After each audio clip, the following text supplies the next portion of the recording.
اسیر سلطنت تحریر ہما قریشی ایپیسوڈ 45 اینڈ 46۔ بہت سمجھایا تجھے بیرسٹر، مگر مسئلہ یہ ہے کہ جب تیرے جیسوں کو ایمانداری کا بھوت سوار ہو جائے تو پھر وہ کسی کو گنتی میں نہیں لاتے اور پھر جان سے جا کر ہی سکون ملتا ہے۔ وہ آج کی پیشی میں عدالت میں بہت سے ٹھوس ثبوت پیش کر چکے تھے، جس کے باعث لغاری کی گرفتاری کا فوری وارنٹ جاری ہو گیا تھا۔ وہ پولیس کی تحویل میں کھڑا لہجے میں بے پناہ درستگی لیے دھاڑا تھا۔ حبیب صاحب مسکرائے۔ ظالم کی رسی دراز ضرور ہوتی ہے، مگر ہمیشہ کے لیے نہیں، ایک نہ ایک دن اسے ضرور کھینچنا ہوتا ہے۔ وہ تمسخر اڑاتے لہجے میں بولے۔ چلو دیکھ لیں گے۔ وہ معنی خیزی سے بولتا پولیس کے ساتھ چلا گیا۔ اجمل صاحب نے حبیب کو بارہا سمجھایا، مگر وہ تو گویا نہ سمجھنے کی قسم کھا کر بیٹھے تھے۔ بھئی ہماری گڑیا تو ڈاکٹر بننا چاہتی تھی، تو اب یہ آپ کو اچانک سے وکیل بننے کا بھوت کیوں سوار ہو گیا؟ انہوں نے لان میں بیٹھی پرسوچ سی عائرہ کو چھیڑا۔ بابا مجھے تو شروع سے آپ جیسا بننا تھا، بس یہ مروان نے بیچ میں دھوکہ دے دیا۔ پہلے کہتا تھا میں حبیب انکل کی طرح لائر بنوں گا، اور پھر اپنی زبان سے پھر گیا۔ وہ منہ بس ہو کر بولی۔ حبیب کا کہکا بے ساختہ تھا۔ میرا بچہ، آپ کا مروان کا جو دل چاہے آپ وہ پڑھو، کوئی زور زبردستی نہیں ہے۔ انہیں یاد آیا کہ ایک بار انہوں نے جذبات میں اپنی خواہش کا اظہار کر دیا تھا کہ ان کی بیٹی وکیل بنے، اور بس یقیناً اس نے یہ سر پر سوار کر لیا تھا۔ جی جی میں جانتی ہوں، آپ بے فکر رہیں حبیب صاحب، وہ شرارت سے بولی تو انہوں نے اپنی بیٹی کو سینے سے لگاتے اس روز اسے بہت سی باتیں سمجھائی تھیں، حوصلہ دیا تھا، کیونکہ وہ ان کی لاڈلی اولاد تھی اور اب انہیں اپنی زندگی کا کوئی بھروسہ نہیں رہا تھا۔ بیرسٹر الہی کی موت اپنے آفس میں اچانک ہارٹ اٹیک پڑ جانے کے باعث ہو گئی تھی، اور وہ خاموشی سے اپنے پیچھے 16 سالہ عائرہ اور زمرد کو روتا سسکتا چھوڑ گئے تھے۔ اجمل صاحب نے تو گویا نہ بولنے کی قسم کھا لی تھی۔ بہن کی روتی صورت دیکھ وہ انہیں دلاسا بھی نہ دے سکے تھے۔ اس قدر اچانک موت پر سب حیران تھے، جبکہ زمرد اور اجمل صاحب نے حبیب کا پوسٹ مارٹم نہیں ہونے دیا تھا۔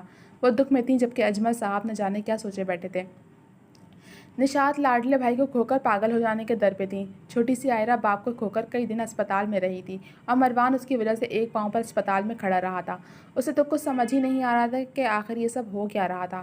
زمرد شوہر اور پھر بیٹی کی ایسی حالت دیکھ حواس گنوا گئی تھی۔ انہیں نہ اپنا ہوش تھا اور نہ ہی بیٹی کا۔ وقت کا کام ہے گزرنا، سو وہ گزر ہی گیا تھا۔ حبیب صاحب کی موت ایک معمہ بن چکی تھی۔ CCTV فوٹیج کے مطابق تو یہ ایک طبی موت تھی، مگر زمرد، عائرہ اور نشاط بخوبی جانتی تھی کہ یہ صرف موت نہیں تھی بلکہ قتل تھا۔ مگر ان کا واحد سہارا اجمل صاحب، ان کو تو مانو دوست کی موت کا کوئی غم ہی نہیں تھا۔ اور پھر تھک کر زمرد نے بھی چپ ساتھ دی تھی، کیونکہ وہ ایک تلخ حقیقت ہرگز بھی نہیں بھول سکتی تھی کہ وہ ایک جوان بیٹی کی ماں تھی، اور اب یتیم ہو چکی تھی۔ وہ لان میں اداس سی بیٹھی اپنے بابا کو یاد کر رہی تھی۔ آج حبیب صاحب کو ان سے بچھڑے پورا ایک ماہ ہو چکا تھا۔ مروان روز ہی اپنی پھپھی اور عائرہ کے پاس آتا تھا۔ زمرد اجمل اور نشاط کے بے حد اصرار کے باوجود عدت کے دنوں میں سلطان محل جانے سے انکار ہی کر گئی تھی۔ یہاں کیوں بیٹھی ہو؟ مروان اس سے فاصلے پر لان میں چیئر پر بیٹھ گیا تھا۔ وہ چونکی نہیں تھی۔ چلو آؤ آئس کریم کھا کر آتے ہیں۔ مروان نے اس کا موڈ دیکھ بہلانے کی کوشش کی۔ میرا موڈ نہیں ہے، وہ سادہ سے لہجے میں بولی تھی۔ حبیب صاحب کی موت کا اسے خاصا گہرا صدمہ لگا تھا۔ وہ بالکل خاموش ہو کر رہ گئی تھی، نہ کچھ بول رہی تھی اور نہ ہی کسی بات کا جواب دیتی تھی، اور ضد کرنا تو اس نے بالکل ہی چھوڑ دیا تھا۔ مگر میرا موڈ ہے، چلو آ جاؤ، اب نخرے نہ دکھاؤ، پھر جب میں چلا جاؤں گا تو یاد کرو گی مجھے۔ وہ ویسے ہی شرارت سے بولا تھا۔ عائرہ نے چونک کر سر اٹھایا۔ کہاں جا رہے ہو تم؟ اس نے ناسمجھی سے پوچھا۔ بھیا کے پاس باہر، اس نے مطلع کیا، تو وہ مجھے دل سے نگاہیں چرا گئی، جبکہ اگر پہلی باری عائرہ ہوتی تو اس سے 100 سوال کرتی۔ اب چلو بھی، موڈ ٹھیک کر لو، باہر اکیلا ہرگز نہیں جاؤں گا میں، تمہیں ساتھ لے کر ہی جاؤں گا۔ وہ تلخی سے مسکرائی۔ جب بابا اپنے ساتھ لے کر نہیں گئے تو تم سے کیا امید لگانا؟ وہ اس قدر سفاک لہجے میں بولی تھی کہ ایک لمحے کو تو مروان دہل کر رہ گیا۔ کیسی باتیں کر رہی ہو یار، انکل کی روح کو تکلیف ہوگی، اور ایک نہ ایک دن تو سب نے ہی اس دنیا سے چلے جانا ہے، صبر کرو۔ مروان نے آگے بڑھ کر اسے کندھے سے لگایا تھا، جو ہمیشہ کی طرح اس کا سہارا پاتے ہی پھوٹ پھوٹ کر رو پڑی تھی۔ مروان، بابا اتنی جلدی کیوں چلے گئے؟ ابھی تو میں نے ان کا خواب پورا کرنا تھا، ان کے جیسا کامیاب وکیل بننا تھا۔ وہ اسے کندھے سے لگی مسلسل رو رہی تھی، جبکہ وہ کچھ نہ کچھ بولتا مسلسل اس کی دلجوئی میں لگا تھا۔ اجمل صاحب کے بے حد اصرار کے باعث مروان 2.5 سال قبل جہازیب کے پاس UK چلا گیا تھا۔ وہ پہلے عائرہ کی وجہ سے اپنے کچھ ماہ ضائع کر چکا تھا۔ جہازیب کی ڈگری کا یہ آخری سال تھا، جبکہ عائرہ کا کالج ختم ہو گیا تھا اور اب وہ گھر میں فارغ تھی۔ ماما، وہ دونوں خاموشی سے کھانا کھا رہی تھیں جب زمر دائرہ کی آواز پر چونکی۔ جی میری جان۔ انہوں نے اپنی بیٹی کی جانب دیکھا جو حبیب کے بعد بالکل بدل گئی تھی۔ ہمیں بابا کے قاتلوں کو سزا دلانی چاہیے۔ زمر نے چونک کر بیٹی کے تاثرات جانچے۔ تمہارے بابا کی موت طبی موت تھی عائرہ، انہوں نے بہت بھاری دل سے کہا تھا۔ نہیں ماما، مجھے یاد ہے ایک دن میں بابا کے پاس فرم گئی تو وہاں ماموں بھی تھے جو انہیں خبردار کر رہے تھے۔ مجھے 100% یقین ہے کہ میرے بابا کو قتل کیا گیا ہے۔ اس نے اپنے خدشے کا اظہار کیا۔ عائرہ، تم ابھی بچی ہو، اپنی پڑھائی پر دھیان دو۔ مجھے مروان کی کال آئی تھی، وہ کہہ رہا تھا کہ اس نے تمام پروسیس کر لیا ہے، بس تم بھی اپنی پیکنگ کرو۔ تم بھی کچھ ماہ میں مروان اور جہازیب کے پاس جا رہی ہو، اپنی پڑھائی پر دھیان دو بس۔ انہوں نے ذرا سخت لہجے میں کہتے بیٹی کو خاموش کرا دیا تھا جس کا دماغ الگ ہی تانے بانے بننے میں مصروف تھا۔ ماموں، کیا بابا کا قتل ہوا تھا؟ وہ اگلے دن ہی اپنے ماموں کے پاس موجود تھی اپنے باپ کے قاتلوں کا پتہ کرنے۔ آپ کو کس نے کہا؟ وہ ٹھڑک گئے۔ آپ نے بابا کو محتاط رہنے کا کہا تھا، تو اس کا میں کیا مطلب سمجھوں؟ وہ سخت لہجے میں باس پرس کر رہی تھی۔ وہ بات اب پرانی ہو گئی۔ اجمل صاحب نے اپنا دامن بچایا۔ مگر ماموں، بس عائرہ، آپ ابھی بچی ہو۔ یہ بتائیے آپ نے اپنی تیاری کر لی؟ کچھ روز میں آپ کی فلائٹ اور گھبرانے کی ضرورت بالکل نہیں ہے، وہاں بھائی ہے آپ کا، دل لگا کر پڑھائی کریے گا۔ آپ نے بھی اپنے باپ کی طرح ایک کامیاب وکیل بننا ہے۔ عائرہ خاموشی سے لوٹ آئی تھی۔ وہ سب مروان کی ہمراہی میں آکسفورڈ اسٹریٹ پر پیدل چل رہی تھی، جبکہ مروان مسلسل کچھ نہ کچھ بول رہا تھا یا پھر اس کی توجہ مختلف لوگوں اور اشیاء کی جانب کروا رہا تھا۔ عائرہ، اس بار اس کے غائب دماغے پر مروان نے اسے جھنجھوڑ دیا تھا۔ کیا ہوا؟ وہ چونک گئی تھی۔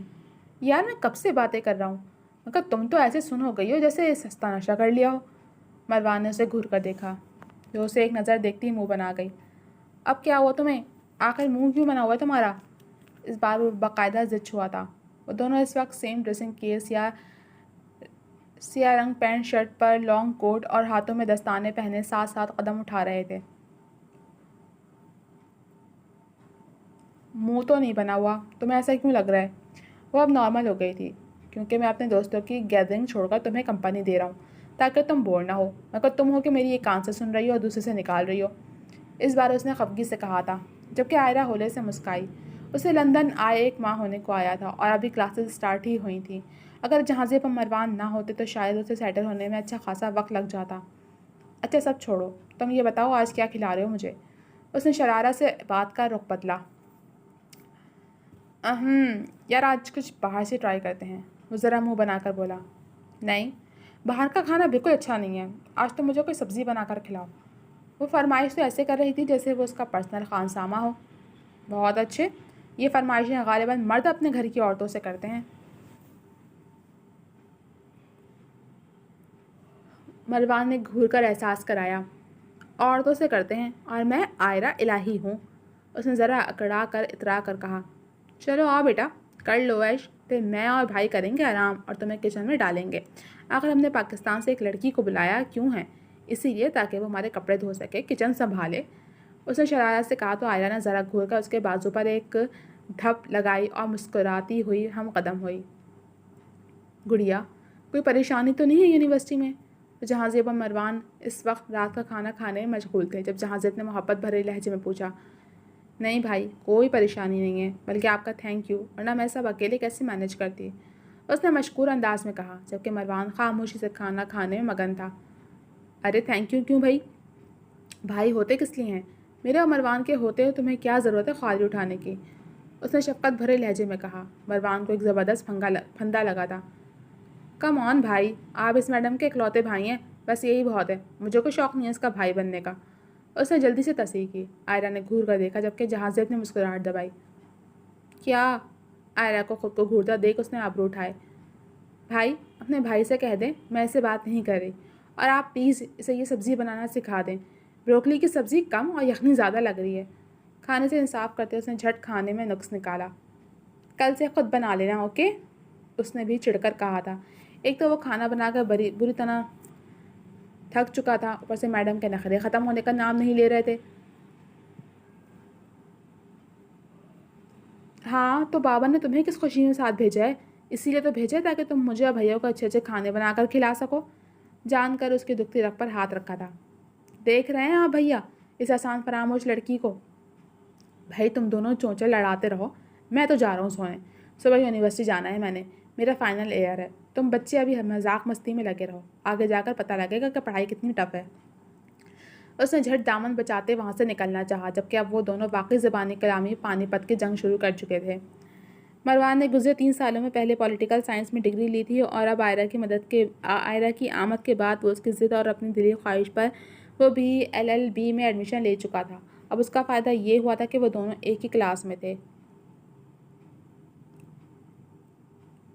جہاں جب کا آخری سیمسٹر تھا وہ خوب دل لگا کر محنت کر رہا تھا۔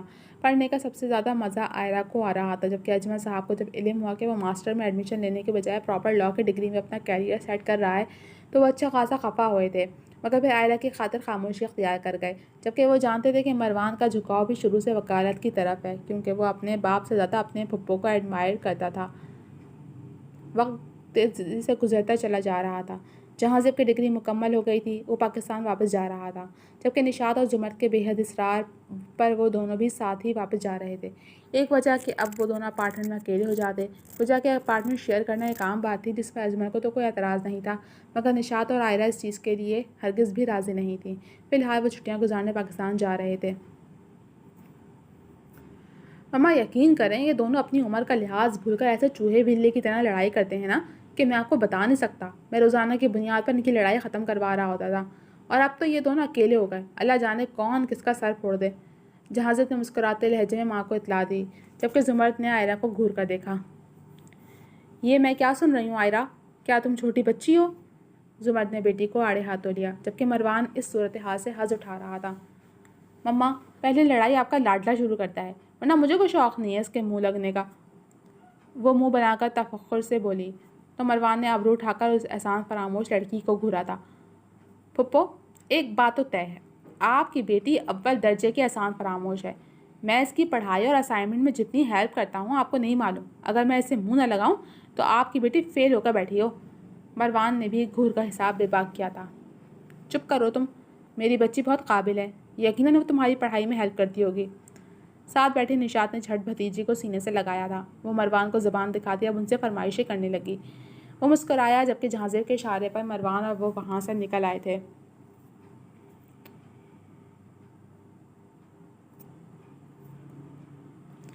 اجمل صاحب، آئرہ اور مروان نے واپس جانا ہے، مگر زمرد اپارٹمنٹ میں ان دونوں کی اکیلے موجودگی کے باعث راضی نہیں ہے۔ نشاط بیگم نے بیڈ پر شوہر کے ساتھ بیٹھتے دھیمے لہجے میں کہا، جو ان کو اپنے حصار میں لیتے ذرا نہ سمجھی سے ان کی جانب دیکھنے لگے۔ کیا مطلب ہے؟ مطلب دونوں بچے جوان ہیں اور نہ محرم بھی، پہلے جہازب ساتھ تھا، پہلے بات اور تھی، مگر اب ان دونوں کا ساتھ رہنا کچھ مناسب نہیں لگتا، انہوں نے نرم لہجے میں جتایا۔ کم آن نشاط، مجھے اپنے دونوں بچوں پر پورا بھروسہ ہے، نہ آئرہ ایسی ہے کہ ہماری تربیت پر حرف آنے دے اور نہ ہی مروان، اور تم جانتی تو ہو وہ دونوں اچھے دوست ہیں، ہمارے بچے کبھی ہمیں مایوس نہیں کریں گے، انہوں نے رسانیت سے کہا۔ میں جانتی ہوں، مجھے ان دونوں پر بہت مان ہے، مگر دونوں بالغ ہیں، شیطان حاوی ہونے میں وقت نہیں لگاتا۔ پھر دوسری بات کہ زمرد نے ہمیشہ سے ہی دونوں بچوں کو اشارے کنارے میں یہ بات باور کروا رکھی ہے کہ ہم دونوں ان کے بارے میں کیا سوچتے ہیں، پھر ایسے میں جذبات کا ہونا کوئی بڑی بات نہیں، آپ سمجھ رہے نا میری بات؟ اس بار وہ سنجیدگی سے بولی۔ اچھا چلو چھوڑو یار، اس مسئلے کا میں نے ایک حل سوچ رکھا ہے، بس وہی کریں گے۔ خیر تم زمرد سے بات کرو، میرا ایک دوست ہے جو زمرد کو اپنی زوجیت میں لینا چاہتا ہے، اب مجھے بھی کوئی اعتراض نہیں، اس کے سامنے پوری جوانی پڑی ہے، آئرہ کی ذمہ داری اب میری ہے، تم اسے قائل کرو۔ اس قدر اچانک بات پر نشاط نے حوالناکوں کی طرح اپنے شوہر کو دیکھا۔ یہ کیا بات کر رہے ہیں آپ اجمل صاحب؟ میرے بھائی کو بھی دنیا سے گئے تھوڑا ہی عرصہ گزرا ہے، آپ نے ایسا سوچ بھی کیسے لیا؟ نشاط کی آنکھوں میں آنسو اتر آئے تھے۔ اجمل سلطان ایک تعاسفی سانس خارج کرتے خود بھی اٹھ بیٹھے تھے۔ نشاط تم جذباتی ہو رہی ہو، زمرد کے سامنے پوری زندگی پڑی ہے، اور پھر آئرہ لڑکی ہی ذات ہے، 8-10 سال بعد اس کی شادی ہو جانی ہے، پھر انہوں نے بیوی کو نرمی سے سمجھانا چاہا۔ آپ جانتے ہیں نا میرے اور آپ کی لاکھ کوششوں کے باوجود بھی وہ الہی ہاؤس چھوڑ کر سلطان محل آنے کے لیے راضی نہیں ہوئی، جبکہ اس کے باپ کا گھر ہے، مگر وہ حبیب بھائی کی یادوں کے ساتھ زندہ رہنا چاہتی ہے۔ انہوں نے شوہر کی سوچ پر ماتم کیا۔ تم سمجھاؤ گی تو وہ مان جائے گی۔ اور آئرہ، کیا وہ اپنے باپ کی جگہ کسی دوسرے شخص کو برداشت کر سکے گی؟ نہیں، کبھی نہیں، اور سچ بات تو یہ ہے وہ میرے بھائی کی بیوہ ہے۔ اجمل، میں ایسا نہیں چاہتی، اگر زمرد کبھی اپنی مرضی سے دل سے اپنے لیے کوئی فیصلہ لینا چاہے تو میں اس کے ساتھ ہوں، مگر میں اسے کبھی فورس نہیں کروں گی۔ وہ اٹل لہجے میں بولی تھیں۔ ٹھیک ہے، پھر میں جو فیصلہ لوں گا وہ آپ سب کو ماننا پڑے گا۔ وہ ذرا سختی سے بولتے اسٹڈی کی جانب پڑے تھے۔ زمر تم بتاؤ، تمہیں میرے فیصلے سے کوئی اعتراض تو نہیں؟ زمر تو حیران پریشان سے بھائی کے حصار میں بیٹھی تھی، جبکہ اس لمحے حبیب کی یاد شدت سے آئی تھی، بلکہ اس ستم گر کی یاد کب نہیں آتی تھی۔ میں عائلہ سے اس کی مرضی پوچھ لوں؟ وہ بہت دقت کے بعد بولنے کے قابل ہوئیں۔ ہاں ضرور پوچھو، میں مروان سے اس کی مرضی پوچھ چکا ہوں، اور بلکہ تم بہتر جانتے ہو کہ تمہارا کیا دھرا ہے کہ مروان تو کوئی اعتراض کر ہی نہیں سکتا۔ زمر کو سینے سے لگاتے انہوں نے ہلکے پھلکے لہجے میں کہا، لیکن کیا بھائی صاحب ابھی یہ سب ضروری ہے؟ ابھی تو وہ دونوں ہی بہت چھوٹے ہیں۔ زمر کا دل بھر آیا تھا۔ چھوٹے کہاں ہیں، دونوں بالغ بھی ہیں اور سمجھدار بھی، اور نشاط نے مجھ سے ذکر کیا تھا تمہارے خدشے کا۔ جب وہ دونوں نکاح میں ہوں گے تو ان کے اپارٹمنٹ میں ساتھ رہنے سے کوئی مسئلہ تو نہیں ہوگا نا؟ زمر خاموش ہو گئیں۔ جیسا آپ کو ٹھیک لگے، وہ مزید گویا ہوئیں۔ ایک اور بات کرنا چاہ رہا تھا میں تم سے۔ وہ زمر کے پاس اکیلے ہی آ گئے تھے۔ کیا بات؟ وہ سنبھل گئی تھیں۔ عائلہ کی ذمہ داری اب خیر سے مروان کی ہے۔ دیکھو میں تمہارا بھلا ہی چاہتا ہوں۔ مروان اور عائلہ کی جب ڈگری مکمل ہو جائے گی تو ان دونوں کی رخصتی کر دیں گے، مگر تمہارے سامنے بھی پوری زندگی پڑی ہے۔ زمر نے ناسمجھی سے بھائی کو دیکھا تھا۔ کیا مطلب ہے اس بات کا؟ انہوں نے ناسمجھی سے بھائی کی جانب دیکھا۔ میرا ایک دوست ہے، وہ تمہیں اپنی زوجیت وہ بھی بول ہی رہے تھے کہ زمر ایک جھٹکے سے بھائی کے حصار سے نکل کر دور ہوئیں۔ بس بھائی، کیا کہہ رہے ہیں آپ؟ نے ایسا سوچ بھی کیسے لیا کہ میں اپنے شوہر کی جگہ کسی اور کو دوں گی؟ بھلے حبیب اب اس دنیا میں نہیں رہے، مگر میں ابھی بھی ان سے محبت کرتی ہوں، اور میری عائرہ ایسی بات کرنے سے پہلے کچھ تو خیال کیا ہوتا بھائی۔ ان کے لہجے میں تعصب در آیا تھا۔ زمر میں تمہارا بھلا، بس مجھے نہیں چاہیے آپ کی ہمدردی، اور میں آپ پر اتنا بوجھ بن گئی ہوں، مجھے تو پتہ ہی نہیں تھا، مگر اب آپ کو میری طرف سے مزید پریشان ہونے کی ضرورت نہیں ہے۔ میں اپنے شوہر کے گھر میں رہتی ہوں۔ زمر بھائی سے خفگی کا اظہار کرتی جتانا نہیں بھولی تھی۔ تم حبیب کی بیوی نہیں بیوہ ہو، وہ مزید بولے۔ اب کچھ نہ بولیے گا پلیز، ورنہ میں لحاظ نہیں کروں گی۔ میری زندگی میں صرف ایک ہی مرد کی جگہ تھی اور وہ حبیب تھے۔ اگر اب وہ میرے ساتھ نہیں ہیں تو میں ان سے بے وفائی نہیں کر سکتی، اور اتنی بڑی زندگی گزارنے کے لیے حبیب مجھے اپنی اولاد کی ذمہ داری سونپ کر گئے ہیں۔ بھلے عائرہ اور مروان کا نکاح ہو جائے، مگر جب تک رخصتی نہیں ہوتی وہ میری سرپرستی میں رہے گی۔ مجھے آپ کا یا کسی کا بھی احسان نہیں چاہیے۔ اجمل صاحب ان کے جذباتی پن پر خاموش ہو گئے تھے۔ مروان، کہاں ہو تم؟ عائرہ سے جب سے زمر نے نکاح کا ذکر کیا تھا وہ تو ہتے سے اکھڑ گئی تھی۔ تو اس سے ملنے جا رہا ہوں۔ کیا ہوا، سب خیریت؟ وہ متفکر لہجے میں سوالیہ گویا ہوا۔ ابھی گھر آؤ، مجھے تم سے بات کرنی ہے۔ اس کے لہجے میں پنپتا غصہ محسوس کر وہ کچھ سمجھ گیا تھا۔ شام تک آتا ہوں، وہ اتنا بول کر رابطہ منقطع کر گیا۔ یہ سب کیا ہے؟ ماموں مما سے کیا کہہ رہے تھے؟ پرسکون انداز میں بیٹھا جوس پی رہا تھا، جبکہ وہ غصے سے بپھری باز پر اتر آئی تھی۔ کیا کہا بابا نے؟ عائرہ کا سرخ چہرہ الگ ہی لطف دے رہا تھا۔ تو میں نہیں معلوم؟ وہ بازو سینے پر لپیٹ گئی۔ نہیں عائرہ بیبی، تم بتاؤ گی تو ہی معلوم ہوگا نا۔ وہ شریف بنا۔ سب بڑے چاہتے ہیں کہ ہمارا نکاح کر دیا جائے۔ اس کے تاثرات دیکھ عائرہ کو آگ ہی لگ گئی تھی، مگر فی الحال وہ خود پر ضبط کر گئی۔ صرف بڑے نہیں، میں بھی ایسا ہی چاہتا ہوں۔ اس نے سکون سے اس کے سر پر بم پھوڑا۔ کیا؟ تم ٹھرکی انسان، تم نے مجھ پر نظر رکھی ہوئی تھی؟